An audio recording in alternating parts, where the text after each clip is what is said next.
Ang kinagandang dito mga guys sa mga klaseng bike nitong ganito, so pwede mo i-apply ng home credit mga guys kung wala ka pambili ng custom mga ganitong presyon sa halagang paabab pataas ng 5,000, pwede nyo apply sa home credit. For example ito 4,800 mga guys. So kung wala ka naman kakayahan na bumili sa mamahalan, no? So pwede mo i-apply mo sa home credit. So mayroon lang sila mga valid ID na kailangan din siguro itanong natin.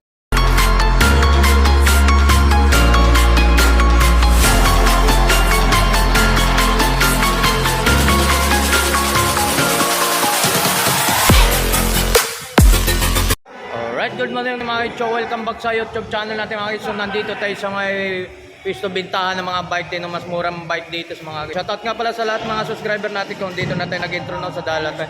Update natin magkano mga presyo dito mga bike. Ibang mga bike dito ipapakita natin mga bike dito mga kaicho. Dami natin pwede natin update sa mga bike dito. Malaking bintahan mga bike mga kaicho. So, shoutout nga pala sa lahat ng followers natin. So, Happy New Year po sa inyo lahat. So, year 2024. So, update natin sa mga bagong mga presyuhan dito, mga bike na bintahan, mga bike dito sa mga sakyapo. Alright.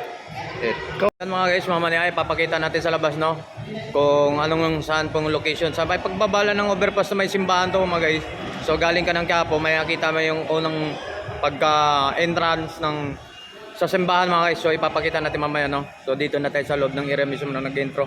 So napakaingay dito. Iba't ibang mga mga bike dito. May mga pambata sa dito, mga scooter, mga bike mga guys, mga scooter, tapos may mga sila yung mga pambata. So mayroon din mga pangmatanda. So sa mga bike dito. So papakita lang natin, no. So umpisa na natin. So, pasensya na mga guys, hindi masyado ipapakita na lang side to side sa mga bike dito kasi hindi natin kabisado masyado yung mga part ng mga bike. So, sa mga prisa, so ipapakita lang ng mga update natin, mga presyuhan. So, at least makakuha tayo ng idea kung magkano mga presyuhan dito sa mga bike.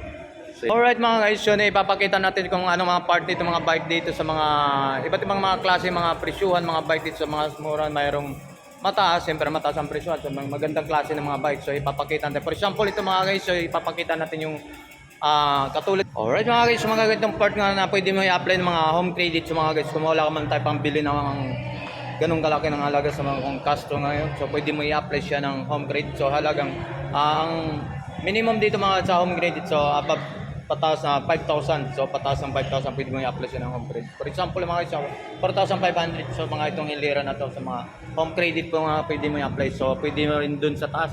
For example ito mga sa taas mga guys, so ang presyuhan dito 18,500. So pwede mo rin siyang pasukan ng ganun. Depende sa mga kung sa mga yung requirements ang hinihingi ng valid ID kung kailangan nyo.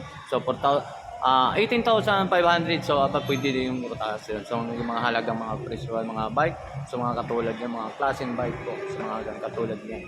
So 18,000 mga guys yun, mga price ng bike. So yeah, napakaganda dito pero mga bike dito mga guys. So hindi natin mga alloy na rin yan mga guys. So for example ito mga guys, so ang presyuhan naman nito ito mga klaseng o-ring mga bike nito. So napaka-solid din itong mga yeah. So ang price nito mga guys, so hindi natin so yeah mga pwede mapasukin to.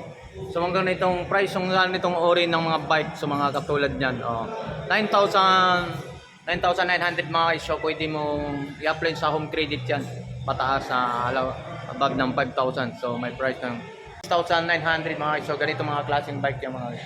Yeah.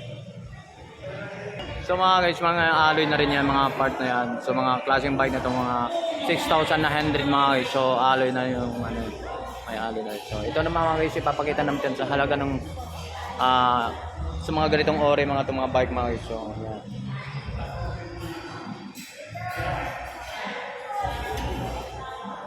Mga alloy. Alloy.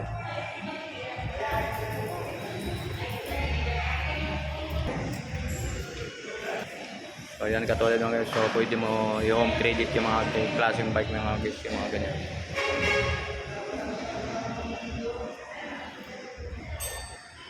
So yan.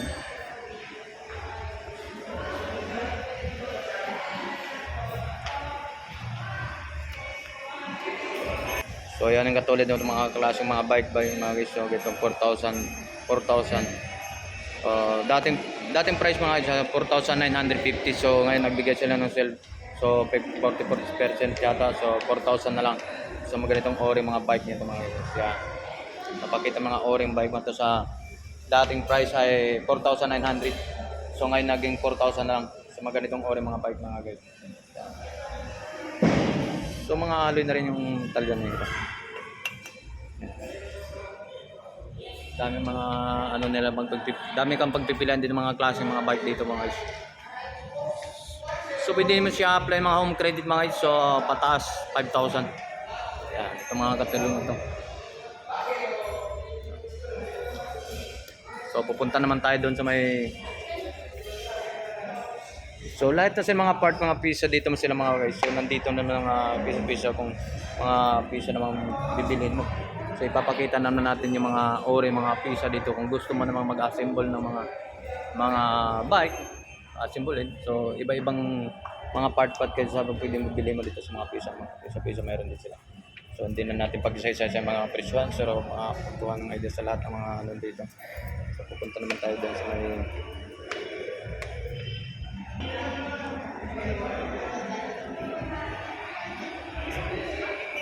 So meron naman tayo dito sa pangbata mga guys. So ipapakita natin kung sa mga bike na sa pangbata. So ipapakita natin yung idea dito sa mga part ng mga bike sa pangbata.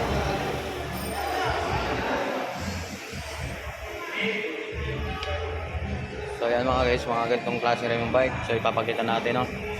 So dating price nila 7,000. Dating price nila ito mga guys, mga ganitong ari mga alloy ng ano na nito, may alloy na ng petalya nito mga guys. So, ganito mga parts ng mga bike nito.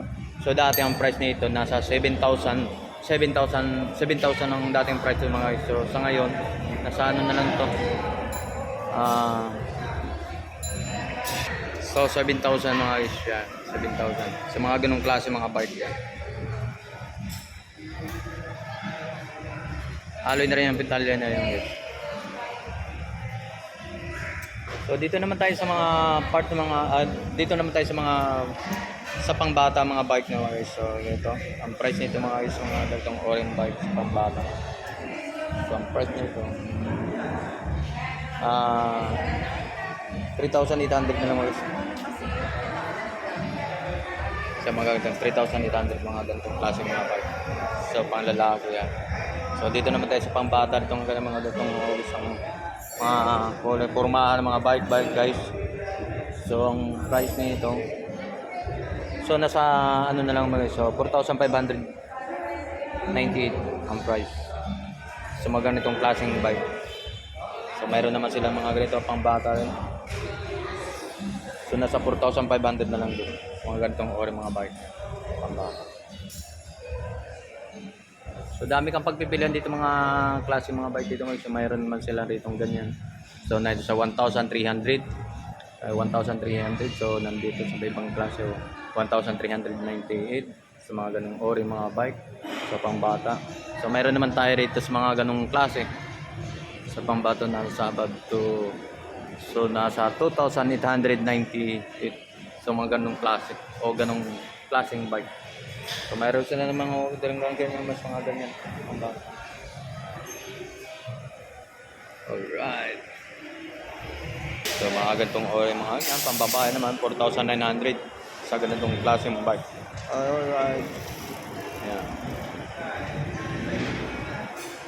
Mga ganitong ori bike. So yan. Sa mga katulad yan. So ito mga klaseng ganito naman. Nasa 3,900 sa mga ganyang part ng mga bike. So ganyang klase. So 3,998. So pambata mga bike dito mga guys. So ito ipapakita natin sa mga ano sa mga bike. So doon natin pinakita natin kanina sa mga mga bike. So nadami kayo pagpipilian dito sa mga guys. So ipapakita natin. So mayroon naman sila dito sa mga ganito pang ano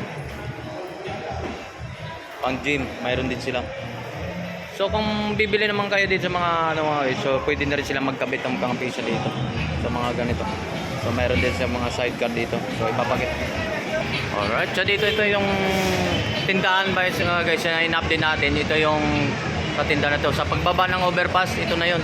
Sa may overpass ko na yon, sa may tapat ng ano, harap mismo ng ano to mga guys, harap ng simbahan to.